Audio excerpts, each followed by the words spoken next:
have to take advantage of the multi-stream.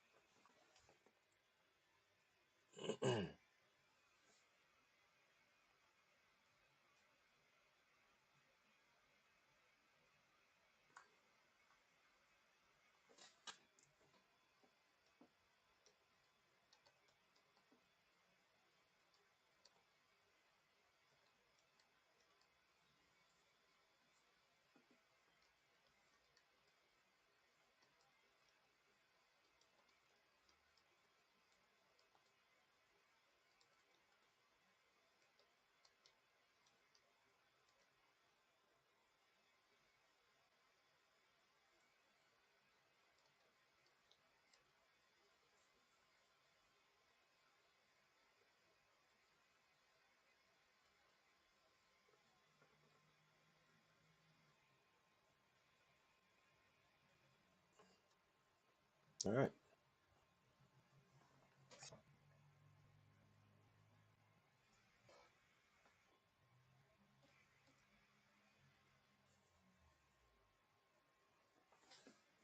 What's going on with everybody? We're gonna start the show off right. We're gonna start the show off right.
For everybody who's tuning in, I'd like to thank you.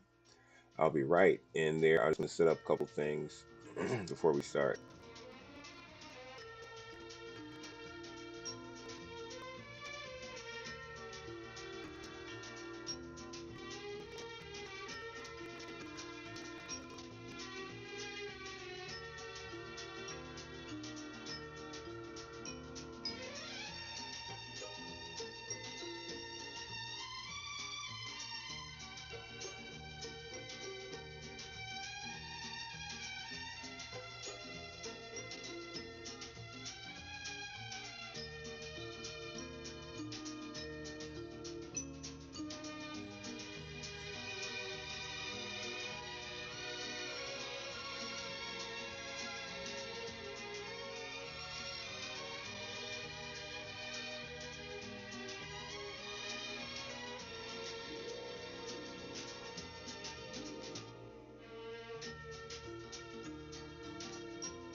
Hola. What's up, everybody? Up, everybody. We're back at it again. I think we have it right this time. I want to thank anybody who's shown up, who's checking us out. We are on YouTube and we are on Twitch right now. I tried to go with Kick, but something about those Russian betting sites. Anyway, yeah. So, uh, for people who haven't seen me in a while on YouTube, like I mean, there's a lot of people I haven't seen on here in a while. So I'm gonna say what's up. Still alive. He walks. Uh, thanks for checking me out. Kept playing on just playing some Madden and watching a bunch of media. Let's get indoctrinated on some bullshit.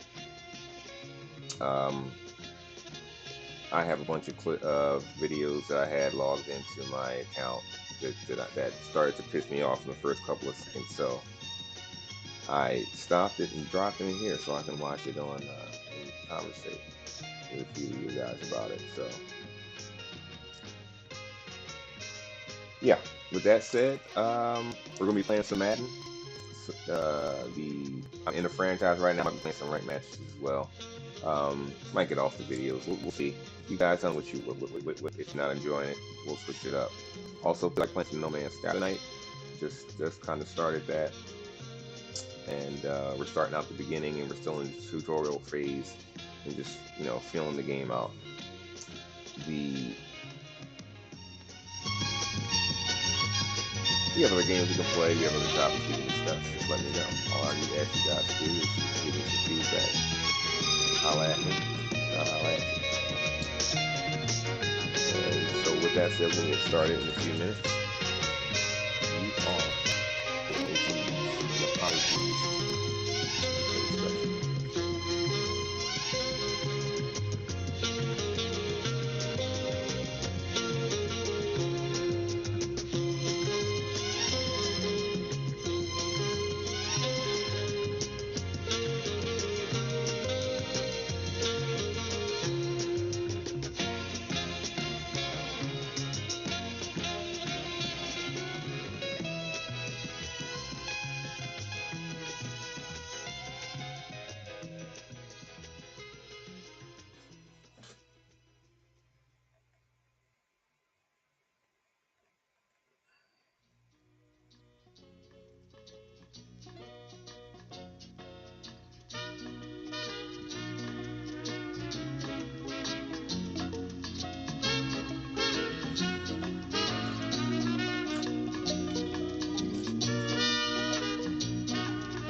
One second.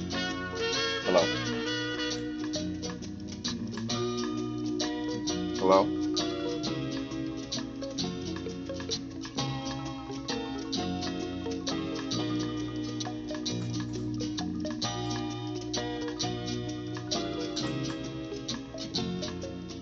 Hey, Grandma.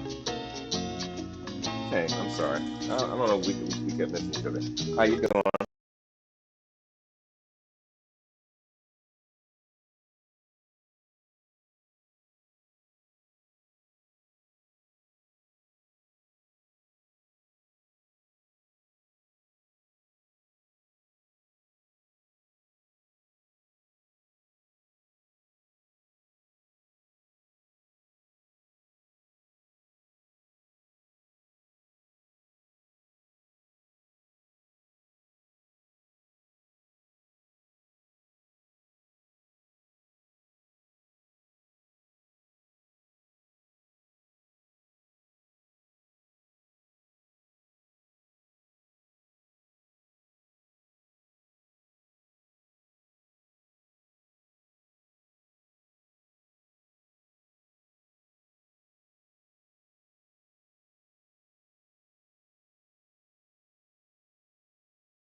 Sorry, had to talk to the G-Mon,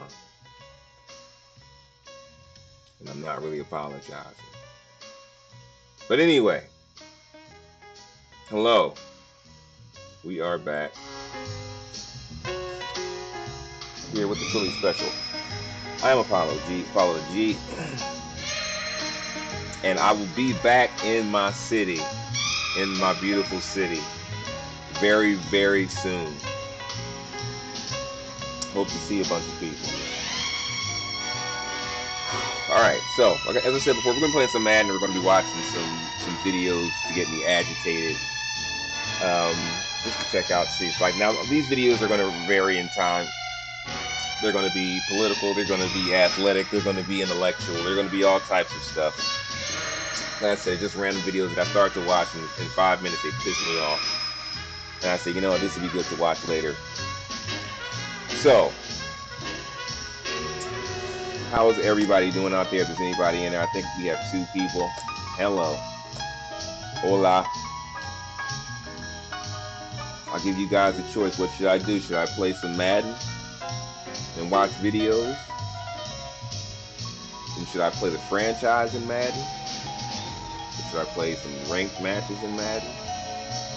Play some No Man's Sky, play some other video games. I feel like playing some Madden right now, but I don't feel like playing ranked matches because I got kind of charred and feathered last time.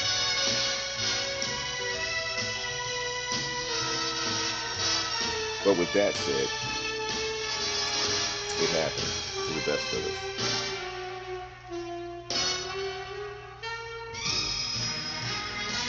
So this is what we're gonna do. We're gonna start some videos first while I cook up some spinach, and then we'll get back into whatever the hell we have to get into.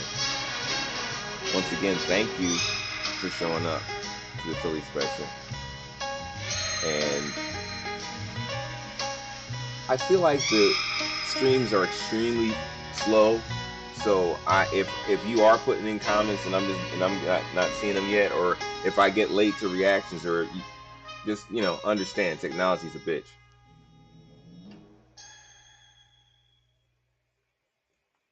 Okay, we're going to start the first video.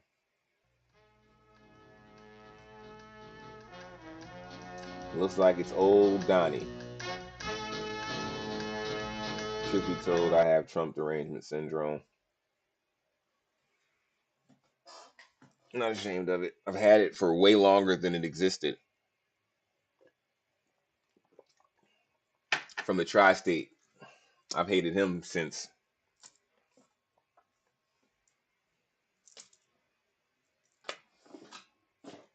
So I can't even think about it. Can't even say anything witty. I feel like I'm sitting too high. Maybe I am too high. Let's try that. Nope, this is as low as it gets. All right.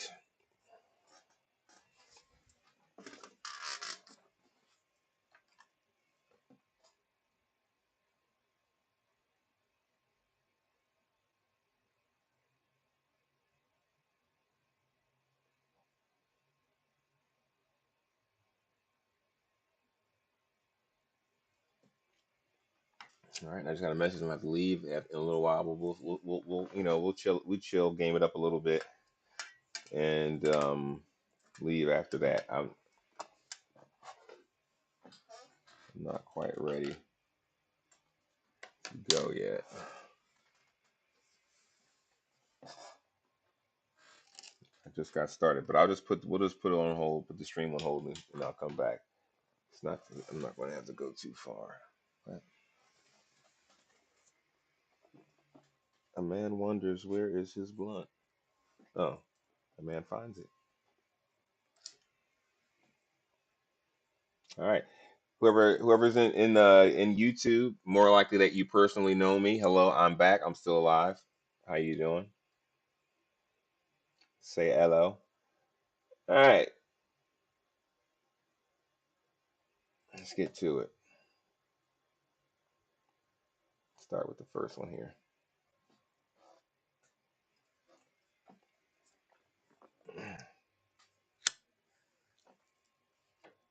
Drop in the comments what you'd like me to play.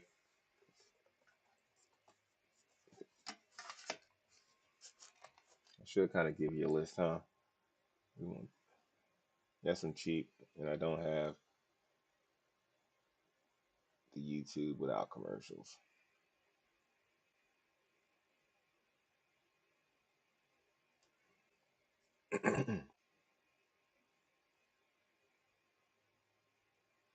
On order. You've said you'd be in favor of the death penalty for drug dealers. Yeah. Still the case? Yeah, it's the only way you're going to stop it. All right. Big proponent of the First Step Act. Talked about creating death penalty for people who sell drugs, right? Okay. He's about to get called out on his insanity and his hypocrisy and attempt to take credit for everything. First, let me say, I love this show. I love Dr. Richie. He's actually a Georgia native. Also, not also. I'm not, but he does a lot of work here. I live here, so let me say that first. Secondly, I am the fact of him saying of Trump saying that he would kill drug dealers, put drug dealers to death is absolutely insane. It is an absolutely insane thought. Anybody who thinks that is out of control. The death penalty is something I think is personally ludicrous anyway, regardless of any other nonsense. But you know, for you to ask for the death penalty for something so frivolous, so stupid, that's like that's like me saying, oh yeah, if a doctor gives someone bad medicine, the doctor should be put to death. That's ridiculous. And here it is. So you were a big proponent of the First Step Act, the criminal justice reform. You even ran an ad during the Super Bowl about it. With gratitude, I want to thank President Donald John Trump. Critics of that law point out that 13,500 people have been released. About 12% of them have committed serious crimes after that. Joel Francisco was serving a life sentence for selling crack cocaine. He was released in 2019, alleged stabbing a man to death, rearrested. Paul Moore, drug trafficker, fatally shot a rival, received a reduced sentence. So there are those, and your opponents are hitting on this. But I focused on nonviolent crime. Yeah, naturally I have more. Do you not find it ironic that the guy... Let me also say this. Those numbers saying that anytime they refer to criminals who have been incarcerated, who are released and then go back to crime, once you are incarcerated, it kind of gives you no path. You have to have something for people to do once they get out. Like you can't just say, "Oh yeah, all right, well now you're out, so now go be in your business. You've only known crime your whole life, but somehow you're going to get it all together with no training and no encouragement and backing from the community or your family or anybody else." It's really kind of ridiculous. But from Fox News gave a tougher interview than anyone in the history of CNN with Donald Trump. Okay, so there's more. He can't keep his mouth shut. Talking tells on himself usually. Here it is. As an example, a woman who you know very well was in jail. She had 24 more years to serve. She served for 22 years. She had Alice Johnson. Alice. She was in the Super Bowl. High quality. Oh, yeah. I said, how many years? And she was on a telephone call, and they were involved in selling marijuana, mostly marijuana. And she got like 50 years in jail. But she'd be killed under your plan. Huh? As a drug dealer. No. Under that? Exactly.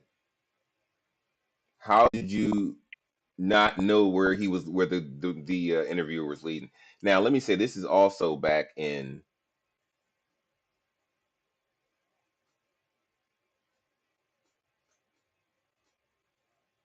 this is 5 months ago. 5 months ago, so this isn't recent. He's been making much huger gaffes as of late, but the fact that he didn't even know where that was leading is just ridiculous. And then for you to say that already is ridiculous. It's just, I'm not saying that every person who ran against this man or runs against this man is a great person, but this guy, how can you follow this guy? You mean when I was just talking ish for the base? Oh, okay. As Add sparkle to any design with glitter stickers by Sticker Mule. Don't do free commercials.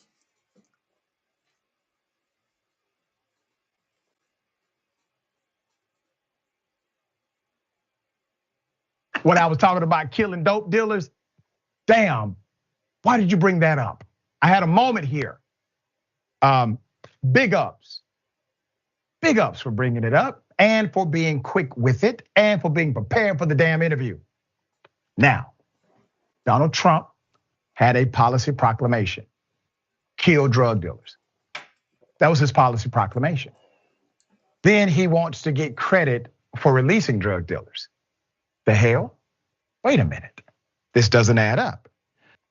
And it is interesting that he stopped. Here's more. It would depend on the severity. It would depend on the severity. She's technically a former drug dealer.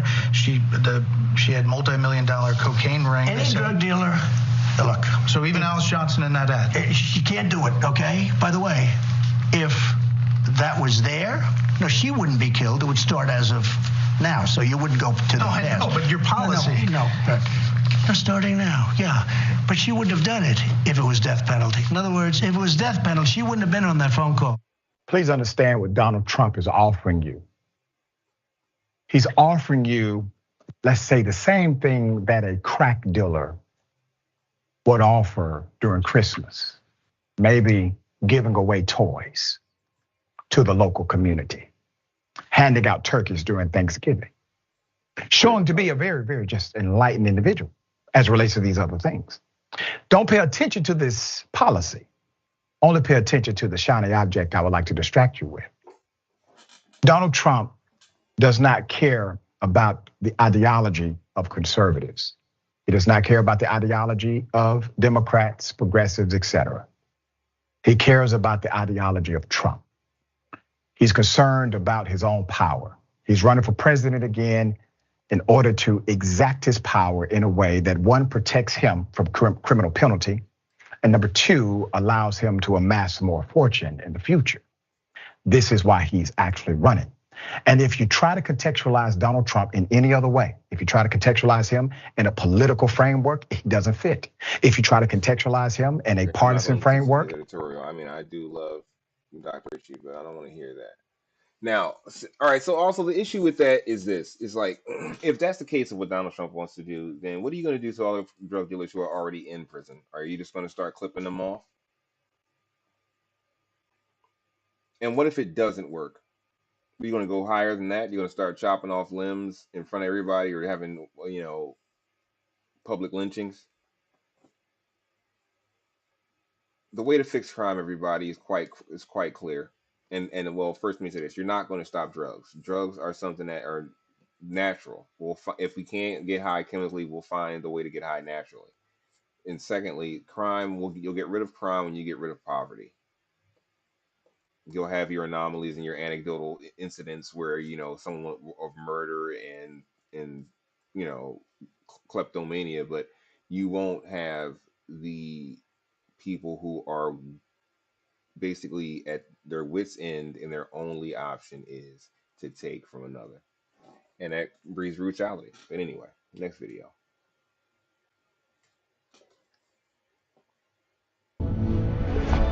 Watch football all season long, live and cable free with YouTube TV. Try it free. Terms apply. Cancel anytime. That was no answer. All right. We're live? Alrighty. Are we actually live? We're going to confirm if you're seeing this right now. We're just confirming that we are live if you're seeing this.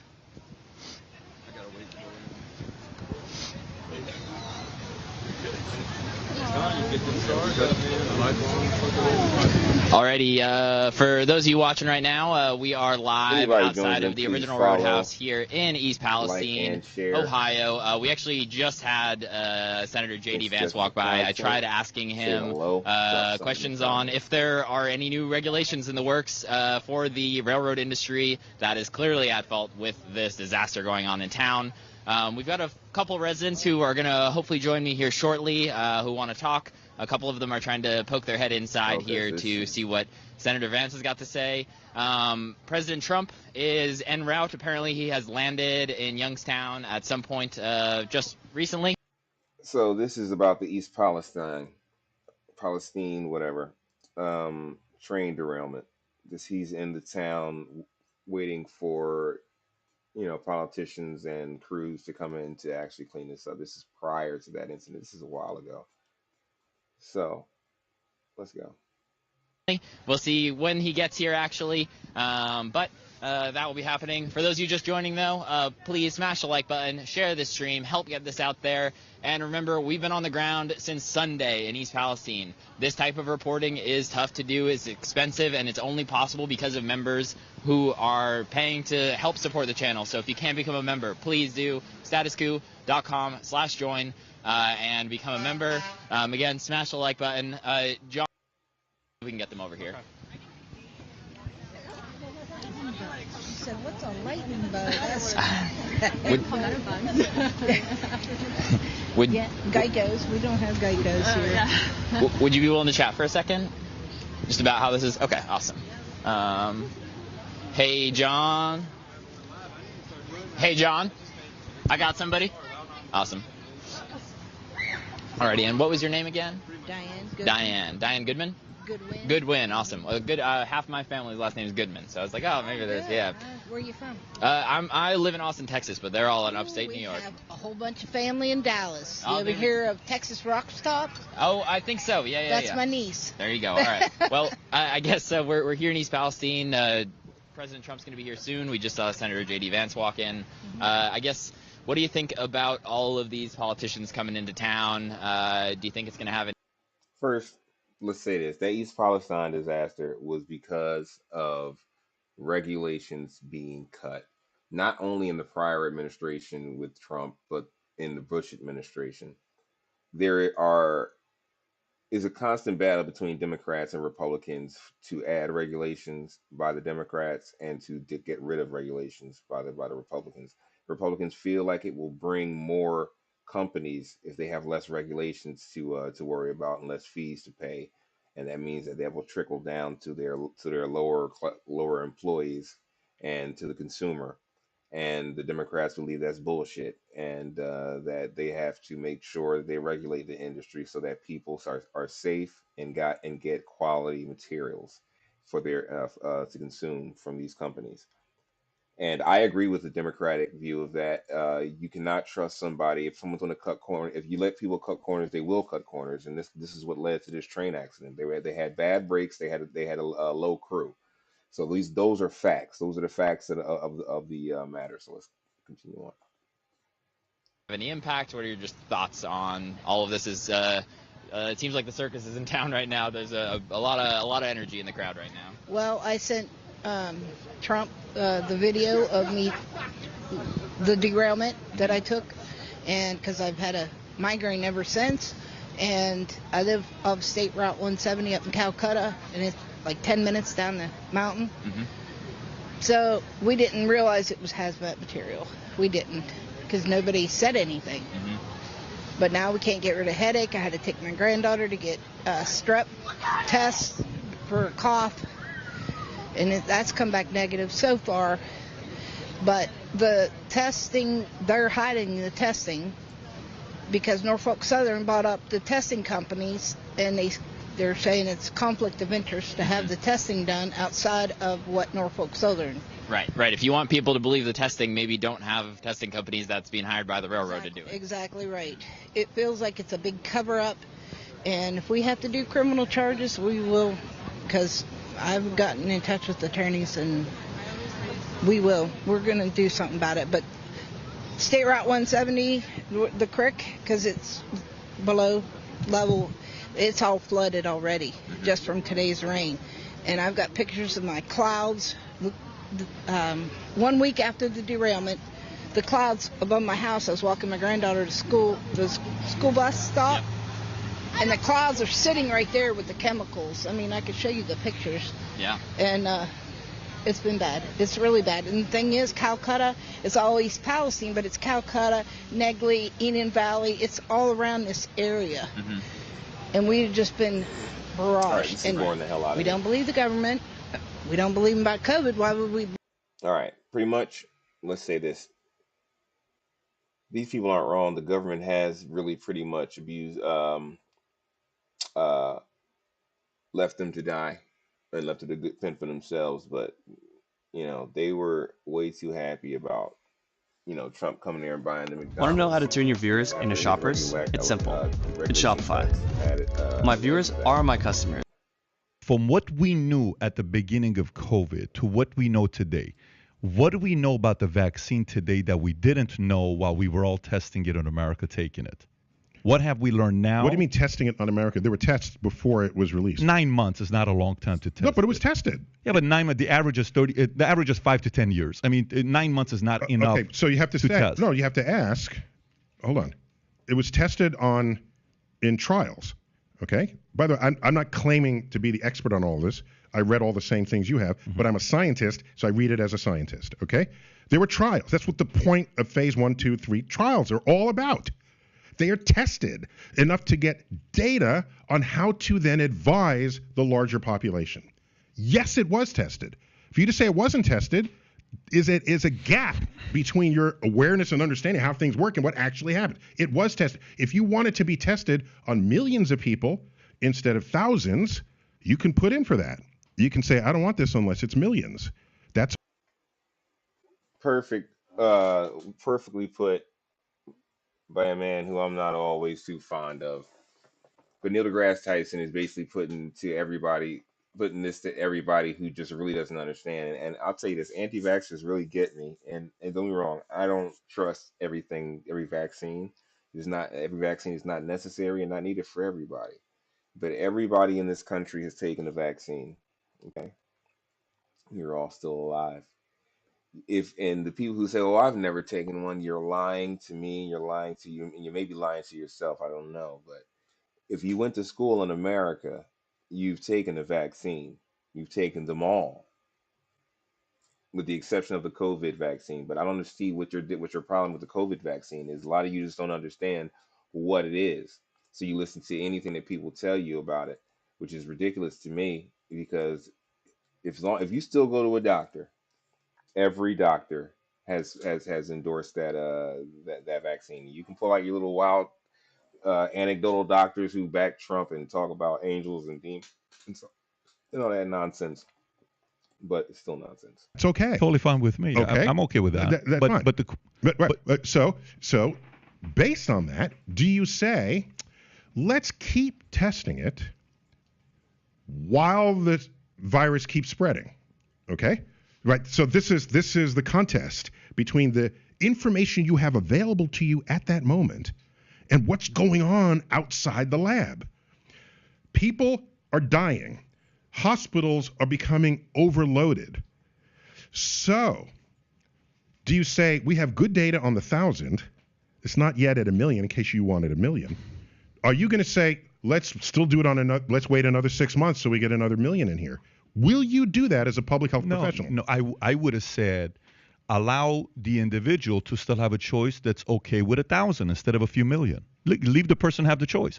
Not force him to take it or else you're going to get out of the Marines, and you've been doing this for 14 years. Not force him to take it or else you have to quit your job as a nurse. Once again, and when people bring this up about nurses and Marines, this is not new. They have had to take a litany of vaccinations in their careers just to go to work. It's always been like that. This is not new. And if you think that it's not fair, okay, you can say that. But then I can give you a litany of reasons why it is fair. I have to know the people that are working in this sterile environment to save my life do not have something that can harm me. It has to be a guarantee. It has to be 100%. It can't be, oh, we'll just let you go on feelings. If you want to go on feelings, you're not meant to be a nurse or a doctor. You only go on science. You don't go on feeling. You're not allowed that.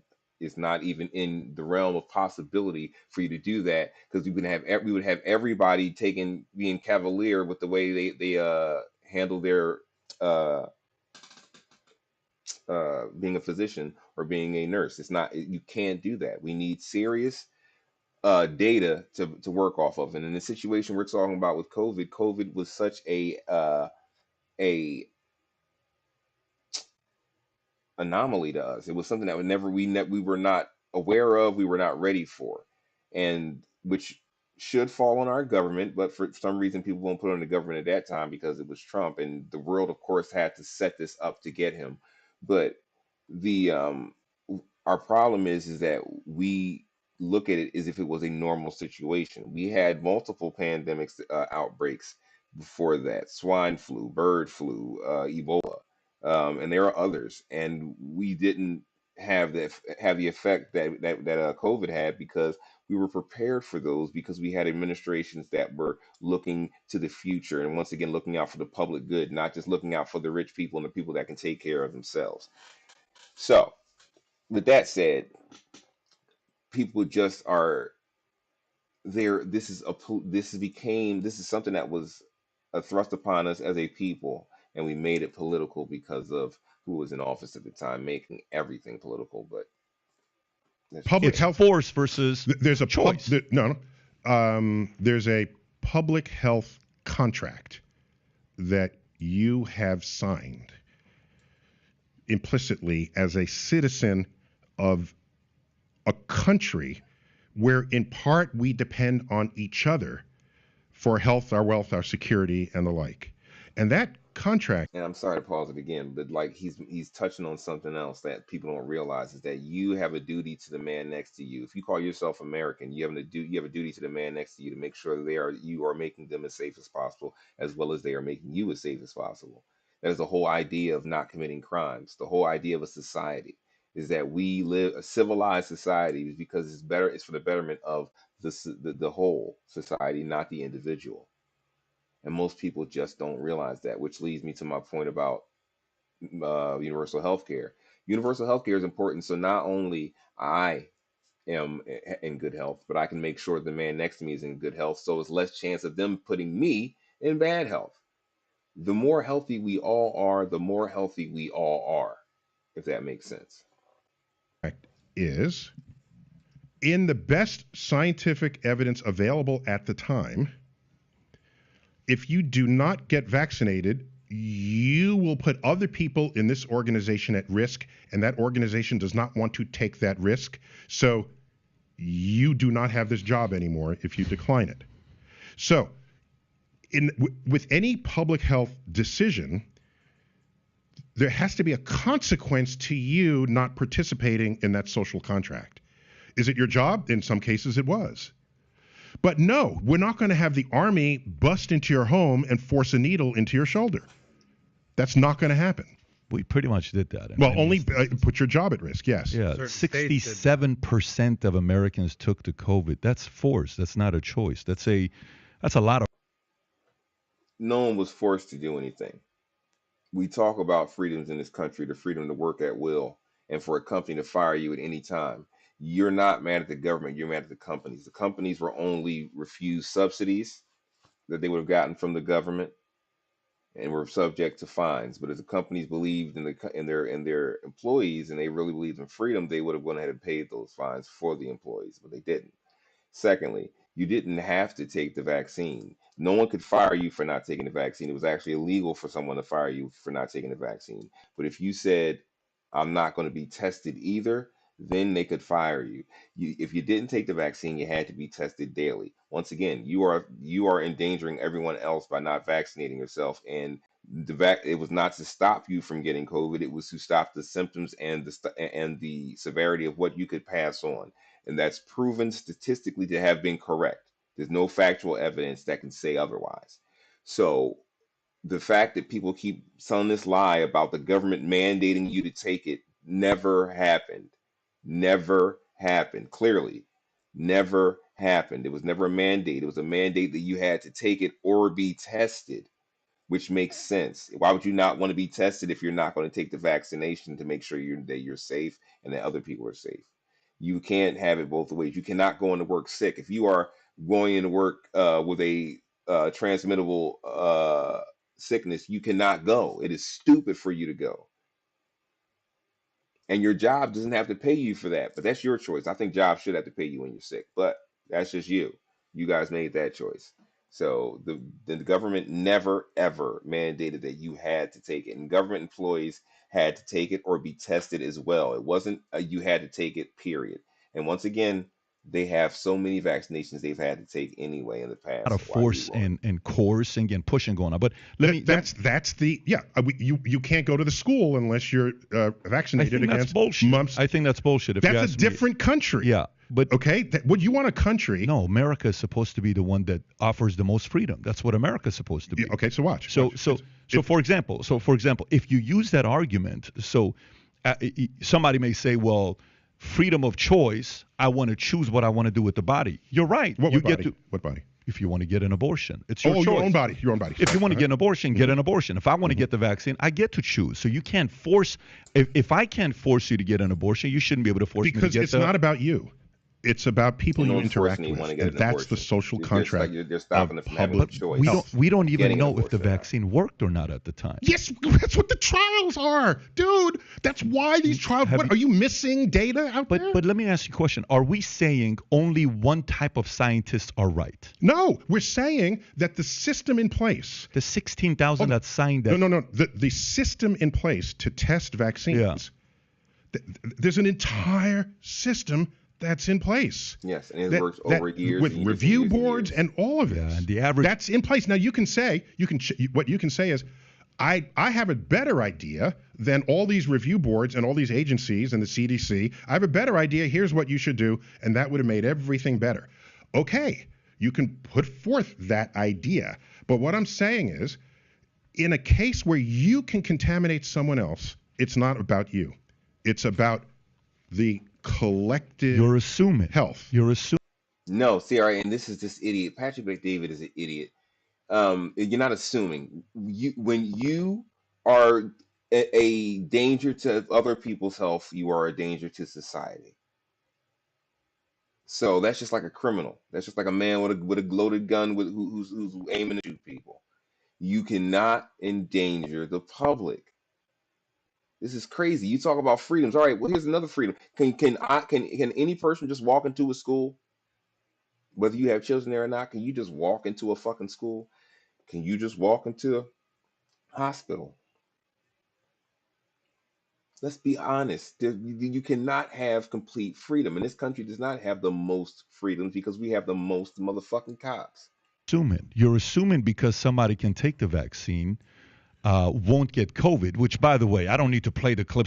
How are we the most free country, but yet we are the most criminals? We have the most people incarcerated. That is a fucking oxymoron. You can get locked up for selling something in the wrong on the side of the road. You fucking idiots! What are you talking about? Freedom? I'm so tired of the word freedom. It is sickening to me. It has become a refrain for morons to keep saying how they want to be more free. You have never been free. You will never be free as long as we have a system where people rule over you. You fucking morons. Clips for you to see it where everybody said, hey, if you get it, you're not going to get, if you take the vaccine, you're not going to get a Rachel Maddow, Joe Biden. I can give you Fauci. I can give you, and you've seen these clips before. It's not like you've never. Fauci did not ever say that if you take the vaccine, you will not get COVID. He never said it. Rachel Maddow may have said it, but she corrected it. All these other people they mentioned. People make mistakes, yes, but Dr. Fauci didn't make that. They try to put that on him because the media, everything the media said, they put it on him, but he had never said, and if anybody can prove me wrong, please send me the video where he said, if you take the vaccine, you won't get COVID. Never seen it before. Yeah, what happened They were wrong. Hold on. So, the strain evolved, okay, so that the vaccine that prevented you from catching COVID was tuned to the variant of COVID at the time the vaccine was designed, okay? Over time, there were variants that arose. The vaccine provided partial protection against the new variants, enough to keep you from dying statistically, and to basically keep you out of the hospital. allowing other people with more severe problems to get the hospital attention they required. And so then they would develop a subsequent, the booster and a subsequent mixture of the vaccine. This is what happens every year with a flu shot. They look at how the flu has evolved from one season to the next. And what's fortunate is Australia tends to get the variant of flu before we do, because they get their winter in our summer. And then, so we study that, have a forward projection for it. So these annual flu shots are precisely out of the same idea of how this occurs. How long have those been tested, though? For years. COVID vaccine hasn't been tested for it. It was something we just came out. But I don't know what point you're making, other than it was tested. You might 9 months is not enough. You might prefer. No, it's not a matter of time. It's a matter of how many. Yes, time matters, but the number of people is paramount. That's the most important thing. Okay, you don't test it on 10 people. You test it on as many people as you can. Sure. I think it was thousands, but is it fair to say that some of the side effects we may not know for 5, 10, 15, 20 years? You can't, like, they can't say we know 100% the side effects 10 years from now. How are you going to know that? Yeah. Okay. So no, of course we can't know. So that. Then all I'm saying is, watch. We can't know that. Okay. But watch. So I have a whole chapter called Risk and Reward in the book, which tries to sensitize people to when they make a decision, what kind of risk are they absorbing relative to what they're rejecting? Okay? And we're not very good at that, at probability and statistics or analyzing it. That's why TV commercials trying to sell you a product don't just show you data. They show a person speaking of the effectiveness of the product. A single person. I lost 50 pounds. The testimony of an individual should be irrelevant to you relative to the entire set of people who have done it. And you want to look at those statistics, but we're not good at that. And advertisers know that. So they show the testimony of an individual, which is hugely potent in a civilization where we don't think statistically, we think about. And this is a perfect example. Like when I talk to people and they say to me, you're indoctrinated because you watch all that news, all that media. That's to brainwash you. And then I say, okay, well, where'd you get your information from? And they show me some crackpot on the motherfucking TikTok or YouTube. I don't think that every news person is telling me the absolute 100% truth, because I don't think they know that. They're giving you what they have. Yes, some of them fashion it in a way to make their story fit with their narrative, but you have to be able to sift through that. I don't listen to people's narrative. I listen to information, listen to facts. I use my own brain to put those facts together, and then I use the logic to see how logically work out. And it's pretty simple. It's not that hard. And this guy is trying to this guy is basically telling you that it's not a matter of how you feel and what you want to believe. It's a matter of facts and data. I believe that scientists get things wrong all the time as well. But in a case like this, the hysteria that was over COVID and how everyone was going to turn to zombies, everyone was going to die, everyone's going to have all these heart attacks, their DNA was going to be structurally different. Why can't you admit that you were wrong? Why can't you admit that you were wrong? Why can't you admit that 99.9% of the deaths from COVID were people who were unvaccinated? Still to this day, it didn't change. Why can't you admit that you can't find any cases in America of people who died from the Moderna and what's the other one? Moderna and Pfizer. Why can't you say that? But Trump let all of these companies make all this money, but you still trust this guy. He wasn't part of the problem. He wasn't part of that conspiracy. That's what I'm saying. Think. No one's going to, they would not kill you. They do not want to kill off society because they make money off of you idiots. They make money off of you second by second, day after day, because you keep on feeding them. You're giving it to them. Eyewitness testimony on something, and somehow that is raised to a very high level of influence on our decisions. What I'm saying is, you're not your decision point is not, I'm not going to take the virus because 5 years, 10 years, I don't know what effect it's going to have. Some may, though. Some may not be comfortable Let with me finish the sentence. Okay? So you can say, I don't want to take the virus because 5 or 10 years from now, there could be a side effect that we don't see. Which is a possibility. Hold on. I'm trying to make a statistical point here, okay? If you say, I don't want to take the virus because it hasn't been tested for 5 years and there could be some long-term side effect that worries me, okay? In that same moment, there's the risk factor of you getting COVID. Sure. Okay? Unvaccinated.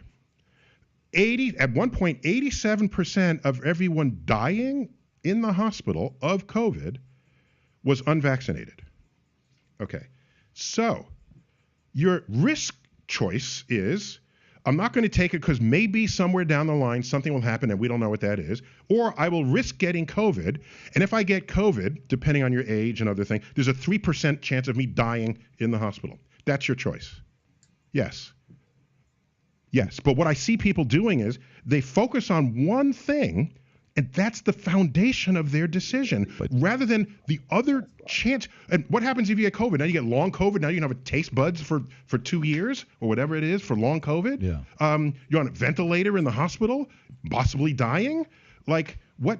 Where is the? So I looked every day, once a week. I looked at the statistics. How many people are getting COVID? What's the rate? What's the rate of hospitalization? What's the rate of deaths? Where is it by state? I had to look at it. My board forced me to look. We're in the business, so we have to look at it. They should, of course, because it's data. Yeah, I agree. On risk factors. The risk of people's lives. Okay, sure. So nothing is ever zero risk.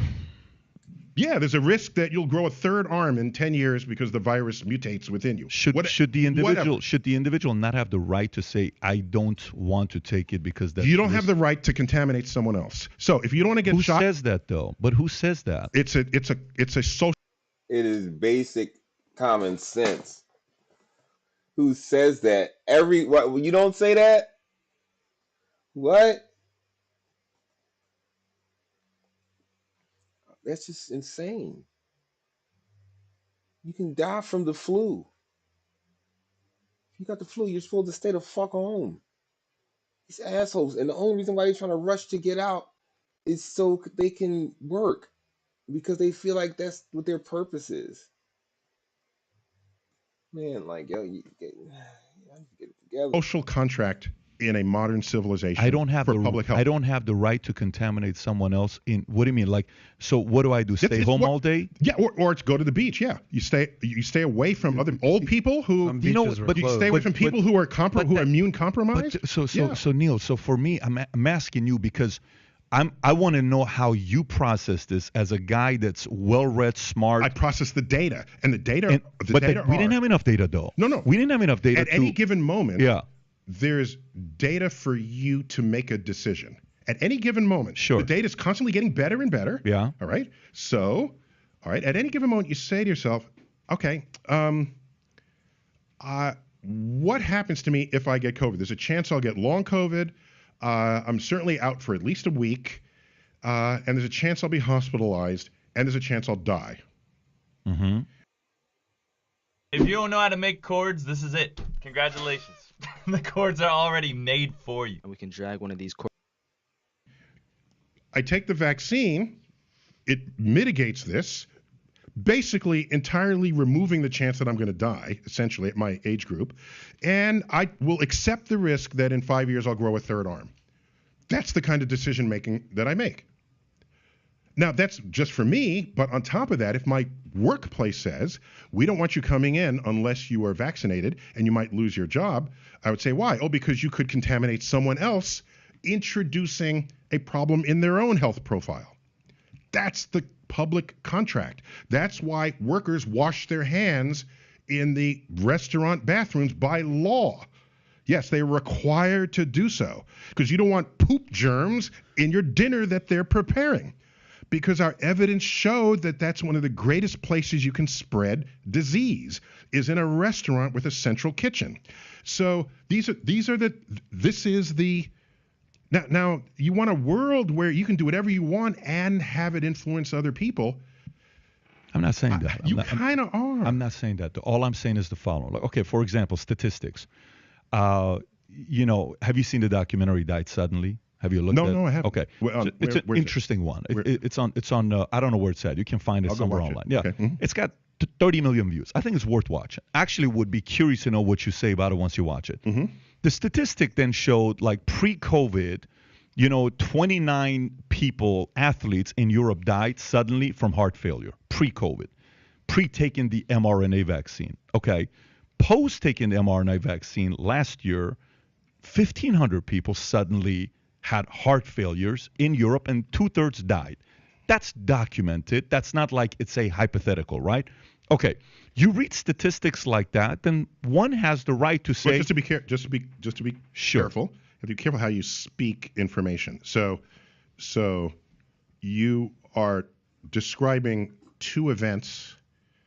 Okay. You're describing events that had a temporal relationship. Mm-hmm. Okay.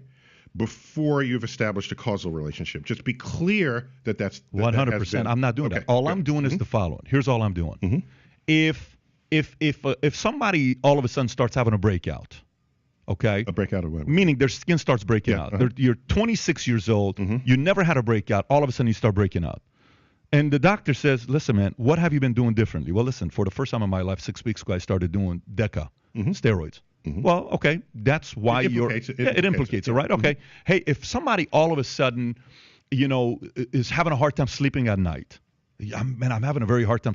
So let's watch your diet. Well, then they notice at 10:30 at night, you're having iced tea and, lemonade, and you add it with this. Well, listen, if we've been doing it for 6 weeks, that's why you're having a hard time. Just drop that. Don't drink that after 2 o'clock. I'm just making, saying, but all I'm saying is, what I want to know is I want to put everything on the table versus saying, no, there's one thing we can't put on the table, and that's the cause of the vaccine. There is no way there could be any negative impact because of the vaccine. That's ludicrous. No one has ever said that ever about any vaccine. If you say that, then the question then becomes back for you to say, when COVID first got started, I invited so many doctors to come in to talk about COVID. And then I invited people from both sides. I want both sides. I invited people from both sides. You know which side would never come? The side that was for vaccine would never, ever come because they thought they were above the average person, that they know and the rest of us are dumb. So because of that, they're not willing to come and sit down with scientists. I think that's arrogant. So to me, when I ask you scientific debate, I'm not telling you I'm a scientist. Hey, let me debate with you because I'm smarter than you. I'm not a scientist. I'm a business guy. Let's do a hypothetical scenario. Hypothetics are, let's assume an actual cause and effect has been established in this case. Sure. Which it's not have to see the film to know. I don't know that there's a cause and effect other than a coincidence in time relative to other things that people might have been doing. By the way, alcohol consumption went up during COVID significantly. Okay, and alcohol is implicated in heart disease. So depression, anxiety, pills, people staying at home, kids, opioid addicts, addiction. Okay. So the staying at home wasn't the best decision either. What I'm saying is, if after the vaccine is available, more people die of heart failure over a time where alcohol consumption went up, as did depression. That could be an option. That's right. That's a very good point. That's all I'm saying here. But let's give it to you that the vaccine caused this. Let's just say that. Okay? Yeah. And add it all up, and you got, what was it, 1,500 post-vaccine? 29 to 1,500. 29 deaths. 29 sports deaths, 1,500. Thousands of deaths, let's say. Okay? Let's say 10,000 even. Let's just do that. Okay. All right. You can estimate how many deaths the vaccine saved during COVID. Okay, because you can look at the death numbers drop off as people got vaccinated. It's in the tens of millions. Again, you can make a decision. Do I not want to die from COVID at this rate that occurred in this world? Or do I not want to die from this complication from the vaccine itself, the heart failure? So make your decision. And so you'll say, I might be in that 1,500, so I'm not going to take. Then you get COVID and die from COVID, right? So you just make the decision. But you know what I would say to that? What would you say? Here's what I would say to that. I would say, perfect. Let me take the risk. And thank you for giving it to me that way versus telling me it's one or the other, which is how it was presented. You are informed fully about what the risks are. But like I said, as a species, we're not very good at thinking statistically about it. We're just not. And when we want to, we believe we're going to be the exception. And look at the people betting on lotteries. They think they're going to win. But for me, like, the moment they started saying you have to put on cigarettes, the risk of heart failure, cancer, this, that. And if you still want to smoke cigarettes, guess what? You got a risk if you smoke cigarettes. You may get lung cancer, right? Hey, if you eat this, if you do this, if you do that. Yeah, but we've denied your admission to the bar. There's a cost to that because it's a public health issue. And so, right. You are free to smoke the cigarette, but not in my establishment by law. Not in your establishment by law. By law. Correct. No problem. Right. Totally fine. But that's an example. But if you want to smoke cigarettes outside, Neil, you can. Then let me. And you can live on the beach. But you can't smoke at certain parts on the parts of people's property. Like this is something that got, like, most of the people who got so mad about the COVID, about wearing masks and not being allowed in the restaurants, allowed for smokers to get put out of bars and restaurants in the 80s and 90s, and it happened quickly and swiftly, and no one, like, say that perfect example. That's a perfect example. With secondhand smoke, I cannot impose secondhand smoke upon you. That is an assault. That is me assaulting you because I am putting my bad health habit onto you. And harming you and your physical person. It's a perfect example. Unvaccinated, that's fine. Neil, let me ask you this. So what state would you say was the most responsible during COVID? State? I don't know. I never looked. So if you're a stats guy. I have no idea. Actually. Okay, I'm a stats guy as well. I like stats, but I'm more financial. I'm not like, but I understand what you're saying with stats and finance. I'm a baseball guy, so I like stats. Okay. I'm all about stats. I love baseball. So if we look at the stats, the media made Florida seem the most irresponsible state. That's what the media made it look. Okay. We're in Florida right now. You guys do have kind of a bad reputation on a lot of stuff. Okay, sure. So, and by the way, I've lived in California 24 years, 5 years in Texas, 2 years in Florida. Okay. Just so you know my background. That's right. Okay. 10 years in Iran, 2 years in Germany. That's kind of my background. A couple years in the military. But if we say, hey, if we look at the data, the most irresponsible state was Florida. You would have heard many times news telling you that. When I'd go to California and I would say, I'm in Florida, I'm like, oh my God, you're in Florida. Oh my, it's horrible. But you know what I realized? Here's what I realized. If the state of Florida is so bad, why did the NBA during Black Lives Matter host the playoffs in Florida? In the bubble. If Florida I thought they created a bubble for themselves. But why did they come here? They could have done it in Texas. Texas got plenty of places they could do it in. Why did they do it here? I don't know. But the point is, they felt safest. Wait, I'm not going to use the NBA as a measure of what is They also did the Super Bowl here. A lot of the Super Bowl was here. I'll give you another one. Pro-vaccine AOC for vacation. She came to Miami. People from New York and California were partying for Miami. During COVID, when everybody was looking for a home during Christmas where to go to, you couldn't go to Colorado. You couldn't go to Lake Tahoe because it sucked. You had all these other choices. Everybody came to Florida. I'm not going to judge the safety of a. I can't use that as a statistics of safety. I can't. I don't care who chooses where to vacation. I care what your death rates are, what your vaccination rates are, what your hospitalization rates are. That would be an objective measure from state to state. What state are you most likely to die in from COVID? That's a statistic I would pay attention to. What state has the least hospital beds to accommodate those who are sick from COVID, even if they're not going to die from COVID? I would want to know that. I'm not going to base a decision on whether the NBA chose to put their bubble in the state. Well, statistically, New York and California does not look good. Statistically, New York and California, and they're supposed to be the most responsible ones. Those two states didn't look good. All I'm saying is, from my end, in a space where I sit there and I listen to you and I learn, I say, oh my gosh, okay, I had no clue about that. That was brilliant. That's interesting. Let me go research. Let me go look at this. I'm a guy that likes debate of experts in two different sides and let them make the argument. And I'm mature enough to know the better salesman doesn't necessarily have the better argument. But let me just say that there's nothing I've said in the last half hour that is a debating point. All I'm telling you, well, you can debate whether you should still be able to work and put other workers at risk for not having vaccinated. You can debate that. Yeah. In the context of public health, that's a risk factor that we don't want to introduce to other people because of your decisions.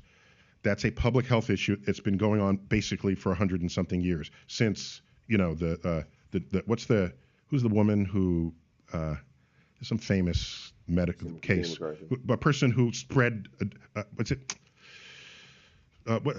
what is that case? Recently? No, 100 years ago. Oh. It created a whole wave of sanitation rules and things for public health sake. I'm not familiar. But anyway, the point is, I want to make sure you can focus on the 1,500 people who died after the vaccine. Mary Mallon? You're talking about the history of typhoid fever? Yeah, Typhoid Mary. Yes, thank you. Typhoid Mary. Yeah. Okay, I didn't know her last name. Yeah. I thought typhoid was her first name. Typhoid Mary. Okay.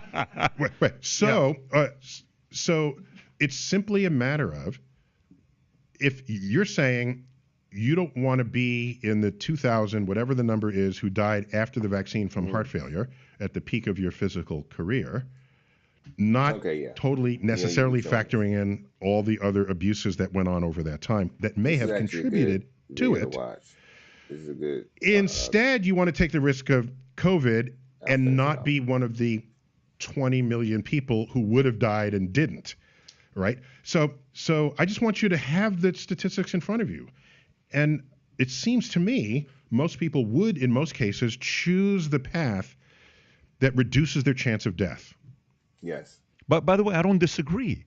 That's why I'm not debating. I'm just saying. I'm putting it out there. But this part of what you're saying, I'm 100% with you. But this is. It's not a matter of being with me. It's just, are you with the decision making of what is a rational statistical analysis? But this position is not an arrogant position. This position is kind of like when you're sitting there, and you tell the doctor, "So doc, what do I do? Do I get the surgery?" Like we have one of my good friends right now is getting a brain surgery in the next couple of weeks. She's afraid. Now, she believes in God, so faith is kind of calming her down, but she's afraid, okay? The doctor says, there's a 10% chance you're not going to make it. Mm-hmm. Do you want to, for the rest of your life, live having to take that medication with the side effects, or do you want to do the surgery? The individual is making a decision to get the surgery. She knows the chances is what? 10%. You know what I say to that? Hey, at least I know the risk. Versus, no, if you take this, you won't get anything. Propaganda, selling me this. Like, what's the three things that you say? There's three different types of truth, right? It's objective truth, personal truth, and political truth. Exactly. Yeah. That's the one I have a problem with. And I agree with you. Should we all? And that's the part I have a problem with. I'm personal truth, let's debate, have fun with it. Great, let the audience. Yeah. Personal truth. Yeah. You want to debate personal truth. Exactly, that's cool. Okay. Kirk or Picard, yes. Whatever. Yes. Uh-huh. But is that a Star Trek reference? Dude, who let him in? I'm sorry. Who let him in? They've been asking that question for years. The political truth, I think, is what brought a lot of division in households and companies, different places. Of course I think that's what happened the last 2.5 years, specifically with that. And you know this, like, you took it, you didn't take it, you're part of a political party. Like, you may be positioning me right statistically, now. That was a correct statement. Yeah, statistically it was. But what was interesting is that people with no college degrees took the vaccine less than those with bachelor's degrees, but then MBA was the least, which is kind of funny. MBA people took the least amount of vaccine percent. Interesting sociology statistics. Uh-huh. So if you like this clip and you want to watch another one, click right here. And if you want to watch they're rich and they can avoid people, and they can also afford to get the other treatments where they only when they were necessary. These people, why? The tabloids, they've all been in your personal business. Oh, yeah. But the people do want to know. Do you actually rent with Hertz? Yes. I love Hertz. Oh. Yes. Well, you heard it from the man himself. Love Hertz. Love Hertz. Welcome to Illustrate to Educate. Please subscribe and ring the bell for more simple and objective videos on topics that matter. In this video, I'm not watching that. Generally, what problem would you, everything you're building here right now, right? Do you want the government to tell you how to do all these things and all the regulations that you got to have your electric thing this far from this and like all the regulations like that for construction are important though. You do have to make sure that people don't do stupid shit. But make sure generally, you don't have a power line that's near a water line. There's a lot of. But I would put most of that on the builders though. They want to build things that are good. Now I get it. That's not true. Listen, people. This is before this even starts. I will say this is my thing with Joe Rogan that gets me is that Joe Rogan. I used to be a big fan of Joe Rogan's his show, and he's just turned into a half-wit know-it-all. He's the smart guy for the idiots. What Dave Rubin is saying here is absolutely asinine. It makes no sense, and that a grown man believes this to be true, knowing how business works and how enterprise and finance works. But people are going to build corners all the time. Like you have to have regulations when it comes to construction methods, or people are going to get fucked. They cut corners when there are regulations anyway. They do. They would cut a lot more if there weren't regulations. I'm not totally. You go to third world countries and look at construction methods. They're fucking dangerous. Yeah. That's why schools collapse on kids in foreign countries sometimes. Like.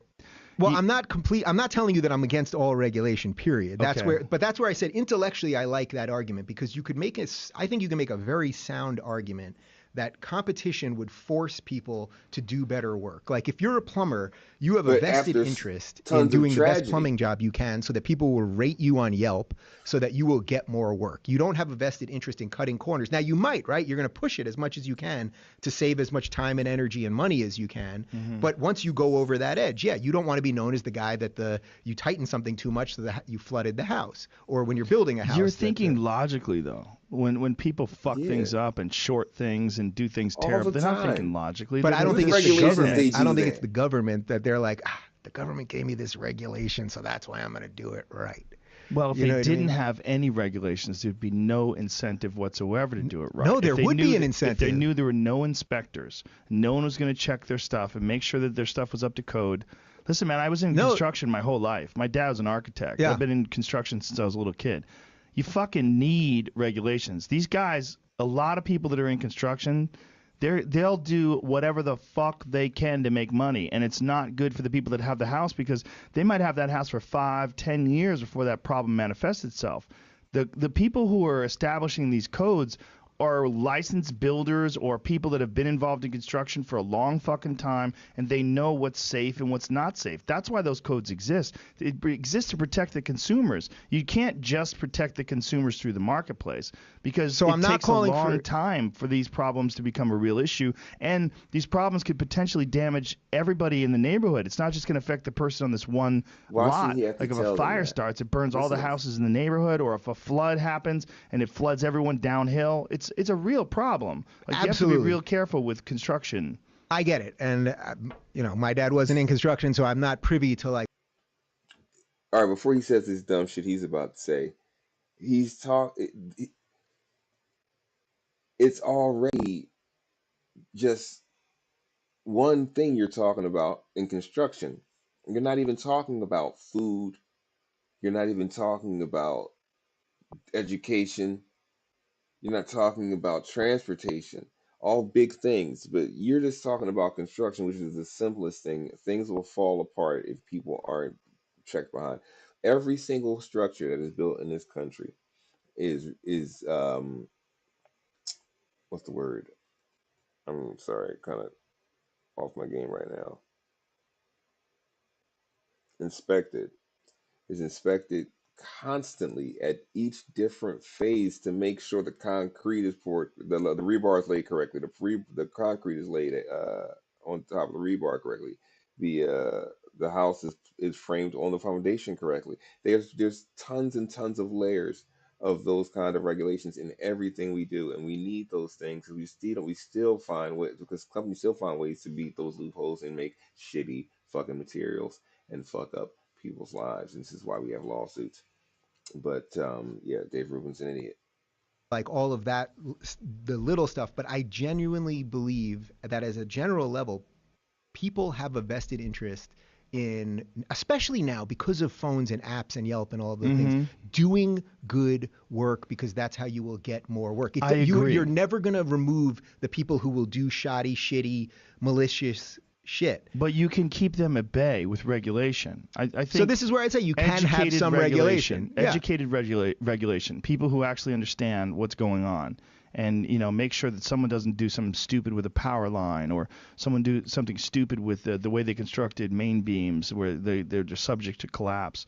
Like, that's important. Yeah. Because most people buying a house don't know what the fuck they're looking for. Most people getting a house built, they have no idea about construction methods, and they need someone to inspect things and make sure that it's up to code. That's why code exists. It's very important. Yeah, so I'm not totally with you on that. Like, I do think most of it, probably 90% of it, would be who has the most vested interest to build a good house. It's the builder, because he wants more work. He doesn't want the house to collapse, because then he'll be out of work. I'm telling you, man. I got you though. I get it that these it will guys not are always. Jerk-offs. Yeah, there's a lot so of them that are construction jerk-offs. may be a specific thing. You know what I mean? It's a dangerous thing too, because it's where you sleep. It's where your kids sleep. It's you know, you just.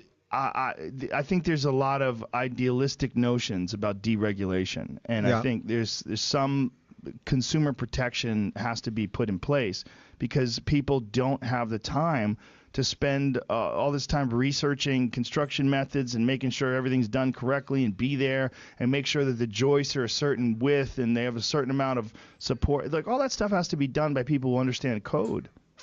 Assuming that the government regulators understand code correctly and aren't just on the take, or just just basically just taking money and signing off on things. I mean, when I got my house, they inspect things. Have you ever had a construction project done? Yeah, well, I got my house last year, and we had to go through all the inspections and had several guys come back, and we didn't build it. No. Right. There's a big difference between an insurance inspector and a code inspector. Code inspectors are very different. When you're having a house built, and I've had construction projects where I had to explain to people and go through it with builders. They're making sure that the house doesn't fucking fall on you, that the power lines, you know, are done correctly, that all the electricity is done correctly, the pipes are laid in correctly, your septic system or your sewage system is done correctly. Yeah. Do you think that could be privatized then? See, 'cause again, I just think it's an interesting regulations. Yeah. How would it? How that would you could have there would be no incentive. Well, no, you could have companies that their job would be to make sure to inspect, and you but they wouldn't have the threat of law to enforce these things. Like, if someone is building something and they're not up to code, they lose their license and they can't build. Right. If you privatized it, what's the incentive for them to follow the guidelines? Yeah. So this is where I'm not telling you that I'm calling for all this. I just think intellectually it's just an interesting space to and I guarantee because I think that there's more. The more that you can give to people to freely do what they think is right, I think generally they will. Like, again, I get it. There's going to be some real shitty construction people out there. It's a fucking stupid ass argument. Hi, I'm Zoe Gong. As a traditional Chinese medicine chef and food therapist, I love using Squarespace to share my recipes and wellness tips and to accept appointments. The membership feature helped me to monetize my content. Let it be. In a closed-door meeting with her caucus, House Speaker Nancy Pelosi urged House Democrats, including progressives, to vote in favor of the budget reconciliation bill and, of course, the bipartisan infrastructure bill, also known as the corporate handout bill. Now, she is expecting a vote on these bills by the end of the week, on Thursday specifically, although she's trying to keep her powder dry, as they say in politics, and not announce a specific date as she has in the past. Now, Pramila Jayapal is very much part of the negotiations, considering the fact that she's the leader of the progressives, and she continues to disappoint us today. Now, Pelosi told Democrats at Tuesday's morning caucus meeting that hopefully by midday, they will be able to freeze the design of the reconciliation bill. She said leaders are waiting for Manchin and another key Democrat, Senator Kyrsten Sinema of Arizona, to weigh in on final provisions over climate change and lowering prescription drug costs. And by the way, more on that in just a minute, and the immigration provisions which remain in flux. Now, Pelosi said that the next step is to bring the Biden package to the Rules Committee. She plans on doing that by Wednesday of this week, meaning tomorrow, which would pave the way for a vote as soon as Thursday on the bill, as well as a companion $1 trillion infrastructure package. Remember, that infrastructure package is not really $1 trillion. It uses money that was appropriated appropriated specifically for COVID and has a little over $500 billion in new spending. The remarks were conveyed by a person familiar with her comments who requested anonymity to share details about this private meeting. Now, really, the big question is, where does Joe Manchin stand, right? And Joe Manchin, even with all the concessions that he got from the Biden administration, from the corporate wing of the... Let's not even go into this because this video is already pissing me off. Because it's old. It's about Joe Manchin basically being wooed to join the bill with the Democratic Party, which he did not. But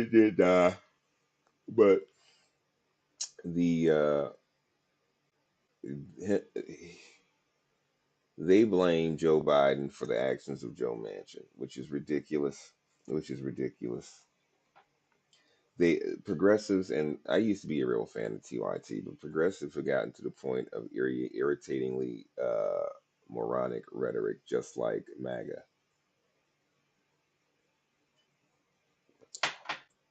When you're that far left and far right, you cannot be appeased, because unless it's just your way or the highway, you'll never be happy. You can't be happy with middle ground, because middle ground to you is a surrender. Much like this is named. It says progressives pretending they didn't just surrender.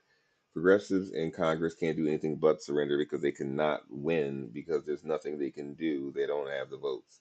And I'm so tired of TYT in this same stupid rhetoric. All they are is they're mistakes. I will say this right now. TYT. No, because I'm gonna record this. I want this to be known that TYT is the reason that Donald Trump got elected in the first place. The lies that they have spread about Hillary Clinton have been ridiculous. They have no factual evidence that Hillary Clinton has ever committed any of the things they've accused her of, especially anything that would have eliminated her from being able to run for president and be better than Donald Trump.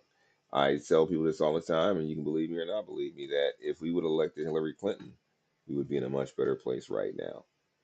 Guaranteed. And if you argue that with me, I'll argue that any day with you. And we can argue anecdotal and theoretical shit. Like, it's just moronic to think otherwise. Trump did no good for this country, and the only thing that people can say is, "Oh, I have more money in my pocket." Something I can't prove that, and you won't prove it. You won't show me your numbers. I've never met one person who shows me their numbers between now and between when Trump was in, when Obama was in, and now Biden is in. How their numbers went down, up, and down. They will never show me that, because it didn't happen. It's bullshit. I don't want to hear it. So but TYT, it spread so much bullshit. They got enough people to not want to vote for Hillary Clinton to go vote for dumbass Stein and dumbass Johnson, who took enough votes to put Trump over the top.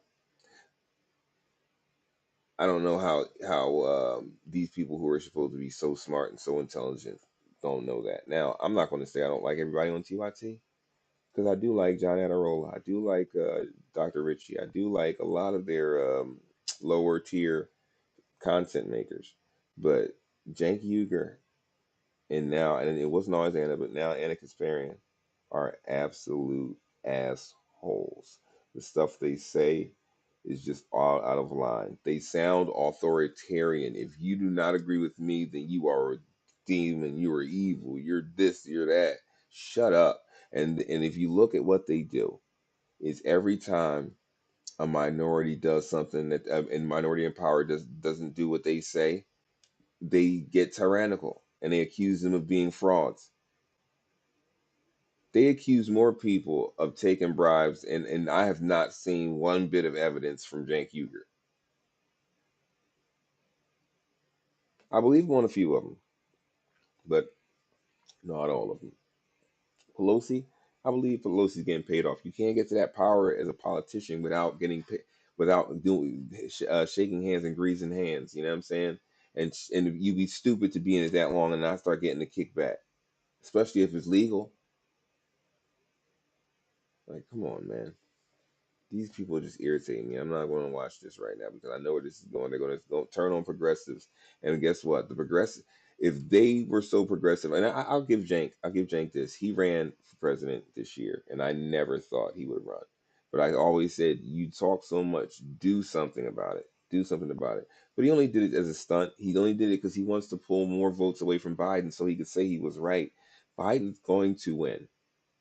Biden's going to win because there's a lot of Republicans who are embarrassed by how Trump is and how Trump acts, and they will not say it. The problem with most of the Republicans is that they don't speak up enough. They join the mob too easy. A lot of them will be in the mob but still vote the other way and not tell everybody. It's up to you. You want to do that, that's you. But yeah, man. TYT, Jesus fucking Christ, you pissed me off already. I'm like, look at this. And they had fucking, I had 15 more minutes I had to go. No, thank you. Attention, this is an important announcement for businesses that file W-2 or 1099 forms. This year, the IRS will most likely require you. So, folks, there's nothing more that I love to bring you than a good old-fashioned MAGA freak. I love this guy. He has the most clickbait bullshit headlines ever. And I'm not even going to go into this because I think I don't think this is one of the ones with the clickbait, but I'm looking at just reading off the title. Lindsey Graham is a flake. I used to be a fan of his, which is very sad to me. Did you ever think you would make it? Chill. We're going to chill on that right now because I'm kind of irritated by that shit now. So, folks, there's nothing more that I love to bring you than a good old-fashioned MAGA freakout, and that's what we have this morning. He's just hilarious, though, and I guarantee he's Canadian. Not to say it's a bad thing, I'm just saying I guarantee he just has the whole vibe of wholesome Canadian guy. Anyway, we're gonna play some Madden. I don't care if you want to talk or not. If you're in here, drop some comments. If you want me to play something else, let me know. I'm just gonna chill and ramble on. I am gonna watch news though, but you're just not gonna hear it. I can put some music on or the Madden music. Never enough of that Madden music on. I would never torture somebody like that.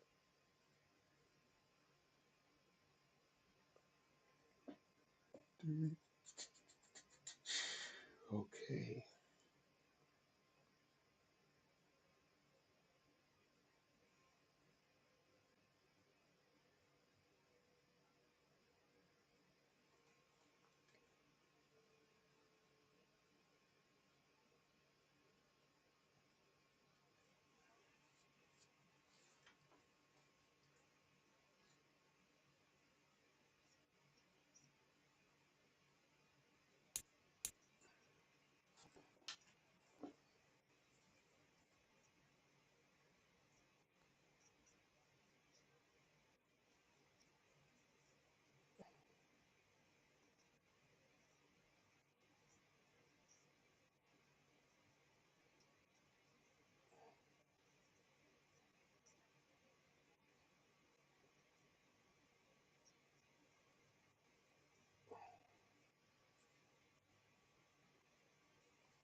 All right. What's up, everybody? I was watching some videos. I see people are here. If you want to, I can put videos back on. But I'm about to get into this free agency period in my Madden franchise. I'm just chilling right now. Decided to do some stuff on YouTube today. If you want me to do more material on here, I can do whatever. Political commentary, um, religious discussions, football, UFC. You know I love my UFC. If you're here, follow, like, comment. That's all I ask for you. That's all I ask. I know there's people here to say what's up, to say hello to your boy.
Hmm.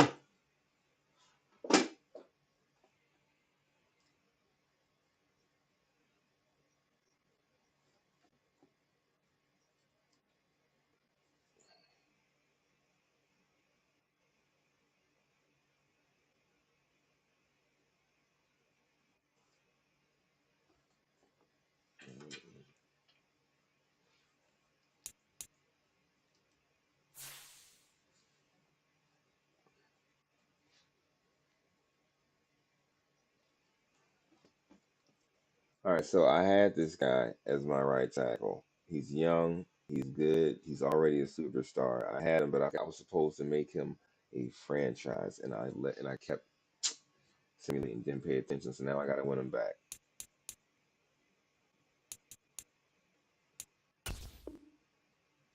But he and Pittsburgh are now bidding for him.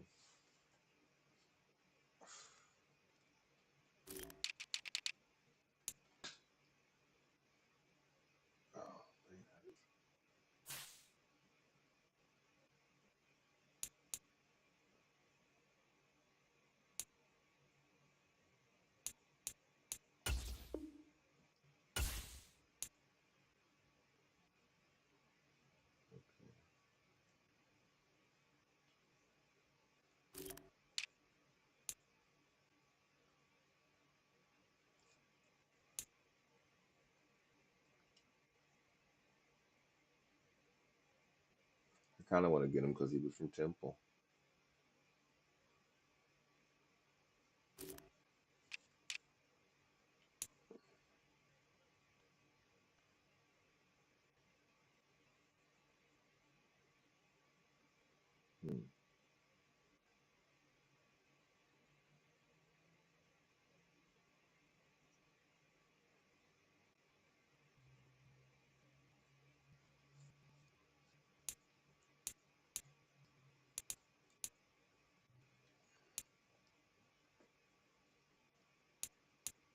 Any insurance on that? Oh.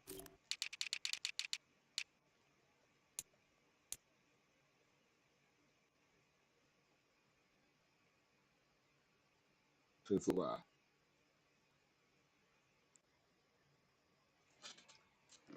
All right. Any comments? What you guys think I should do with my season here franchise? Place the LPCUs in my franchise? I think this is pretty good. He's he's gonna make you a whole bunch for that.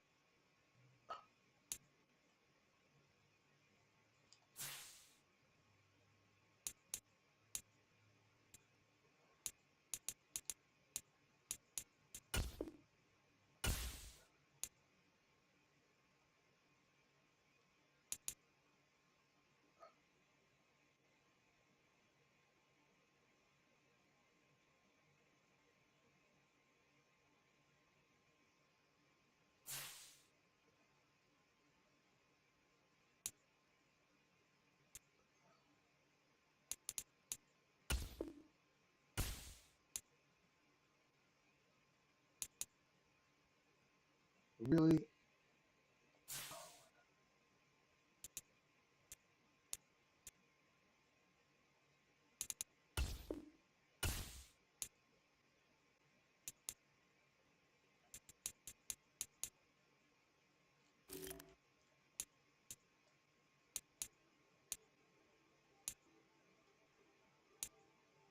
We want more.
Good stuff.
And unless Trump dies, they're not going to be the nominees. So let's go through some parts of this. Very little of this really qualifies as debate. It's one-liners arguing conspiracy theories and yelling over each other. That's what it was, but I want to review it with you. There are some interesting moments. Here is Vivek Ramaswamy generating some of the largest applause of the night by pushing the obvious conspiracy theory that January 6th was not just Trumpists getting violent, but rather some kind of inside job, and the crowd goes wild. Donald Trump attempted to tick on, and if you want somebody who's going to speak truth to power, then vote for somebody who's going to speak the truth to you.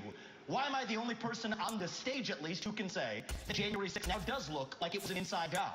That the government lied to us for 20 years about Saudi Arabia and 9/11? That the Great Replacement theory is not some grand right-wing conspiracy theory, but a basic statement of the Democratic Party's platform?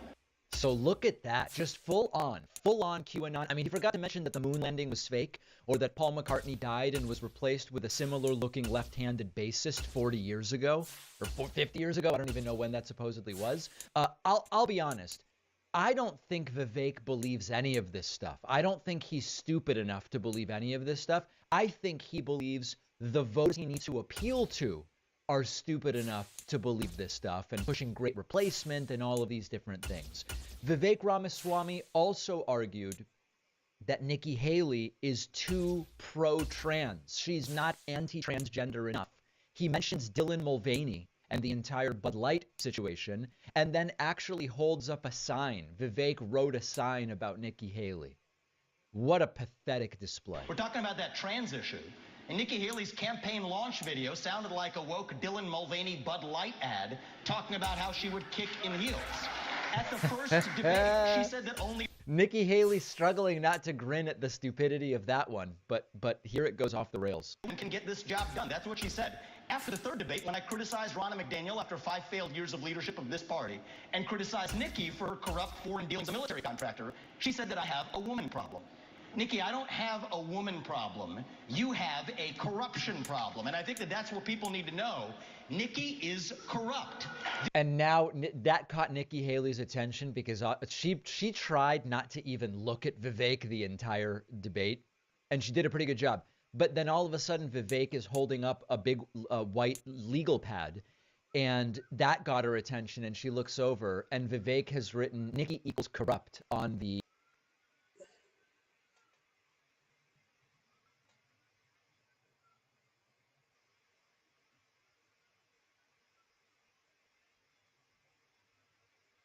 Oh, shit. Just let the power move through you. They take on us. They take us all on. Let them come. You including Trump? There's 9 of you. No, there's only one of me. What do you call it? It's called a BlackBerry. Are you ready for this?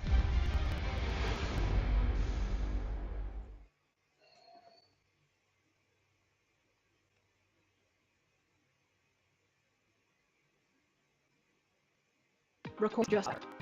Hey, it's Dana from StreamYard. I'm so excited to announce that local recordings are now available on StreamYard. Have you ever done a recording where your guests just have terrible internet issues? They were blurry, they were freezing, you could almost hardly hear them. Well, with local from StreamYard, you'll be able to download a perfect quality video from your guest after. This means that no matter what you or your guest's internet connection is like, you'll be able to download the perfect high quality recording every single time. You can also download both a separate audio and a separate video file for the hosts and guests. Now with StreamYard, you can have freeze-free, studio-quality recordings on any connection, anywhere in the world. You can choose to download them, stream them later, or edit and repurpose them. It's your turn to test out local recordings today. Now available on StreamYard. Why did I watch that whole commercial?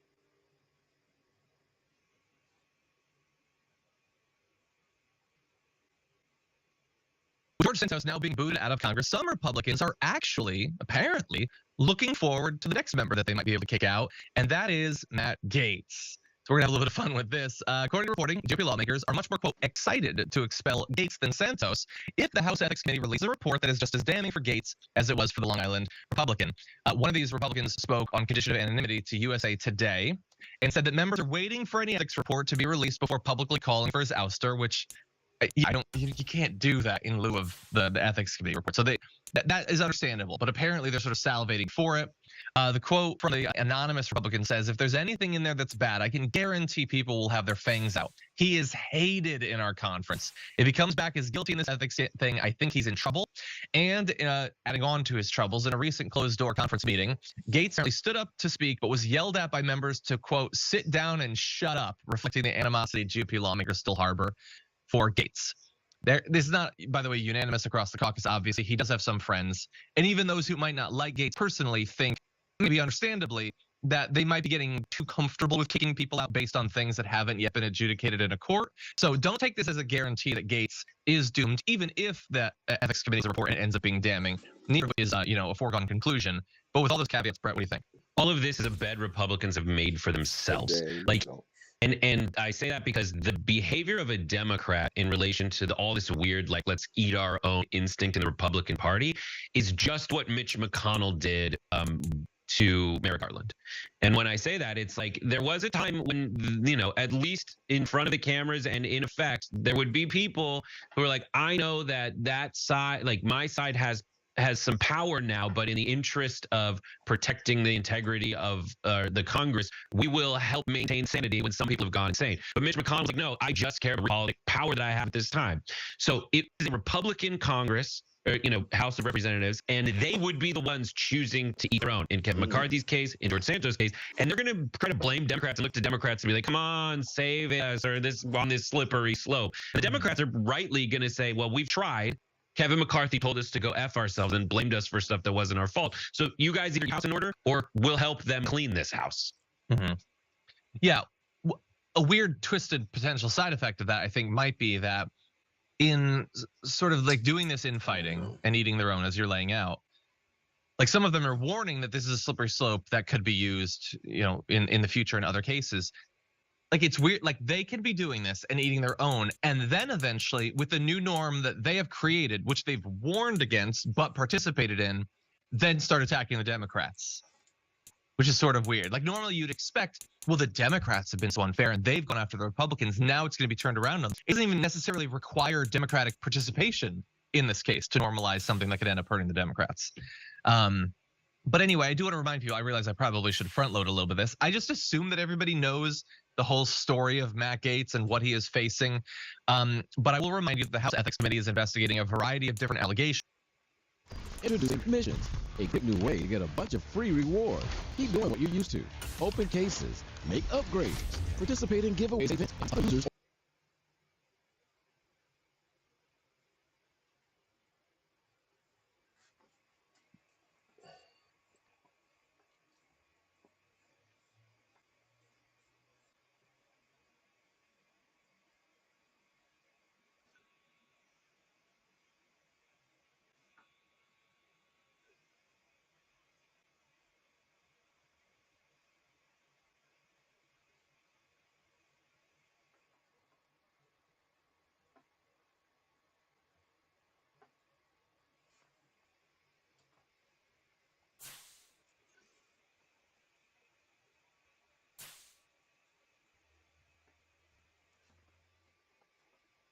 Right-wing podcaster Steve Bannon was very upset over Sean Hannity asking Trump if he wanted to be a dictator at the Fox News town hall, and things got really personal.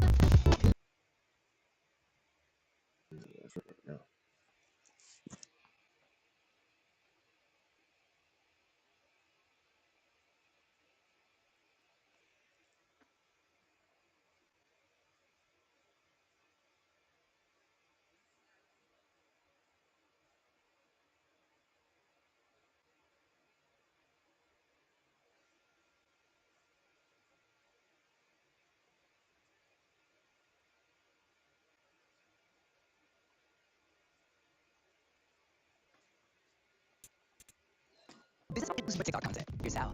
Meet Anya. So you run a small business on TikTok? What's it called? We are Natural and Essentials, and we make hand-poured soy candles. Around here, I'm mom, wife, daughter, and the owner and founder. And a TikTok creator. That's a lot.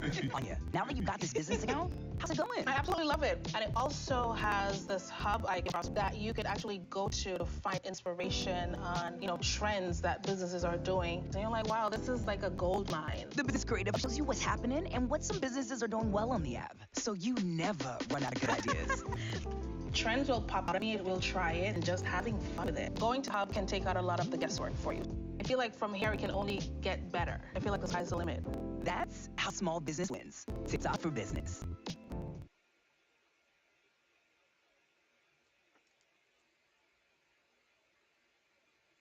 Photo. You can transform any photo into a mesmerizing moving image in just a few clicks. Simply drop your image into Vibrance and choose the effect you want to create. Then select your preferred resolution. Inside the editor is where the magic happens. Click around the parts of your image you want to remain still. Then choose the motion arrows to add movement to areas that you want to bring to life. It's really that simple. You can also add text, images, as well as special effects and sky replacements to make your images really grab attention. In our advanced editor, you can also create incredible 3D parallax animations. Control the path and rotation of the camera, adjust the easing of your animations, and even add real 3D particles to your images. Once you're ready, choose that format and hit publish. That's it. Get started transforming your images into breathtaking motion pictures with Photo Vibrance.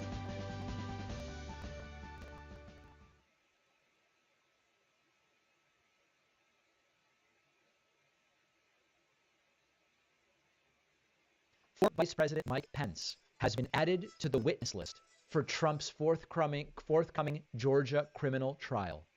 Imagine Trump under indictment, sitting there glumly in the courtroom, facing a de facto life prison sentence, and in comes Mike Pence to testify. Holy smokes, I hope this thing is televised. Mike Pence is on the witness list for Trump's Georgia trial, according to a report, as reported by the Rolling Stone. Georgia prosecutors have added former Vice President Mike Pence to the list of witnesses who could be called to testify in Trump's election interference RICO trial, according to a report from CNN. More than 150 individuals, including Pence, have reportedly been included in the Fulton County witness list. It's still under seal. Pence was compelled by special counsel Jack Smith to testify before a grand jury in the Justice Department's federal election interference case. The former vice president has so far skirted significant involvement in the Fulton County case. Remember that in August, Trump and 18 others were indicted by Fani Willis in that sprawling racketeering investigation. Pence has not been directly implicated in the effort to meddle with the election results in Georgia, but he could still give critical insight, essentially, into what was going on. I have to tell you, I am really looking forward to this thing. It's going to be really interesting to see Trump's reaction to Pence's testimony. But also, remember, Pence has said, I'm not voting for Democrats. No, I don't support Trump, but I'm not voting for Democrats. We got a situation where Pence testifies against Trump in the criminal trial and then says, I'm still going to vote Trump because there's no way I'm voting for Joe Biden. Imagine testifying against the guy whose supporters wanted you dead and then saying, well, but Biden's a Democrat. I'm ultimately going to have to vote for Donald Trump. These people are sick, but I love seeing on the witness list. Now, people have been writing in saying, David, are you going to cover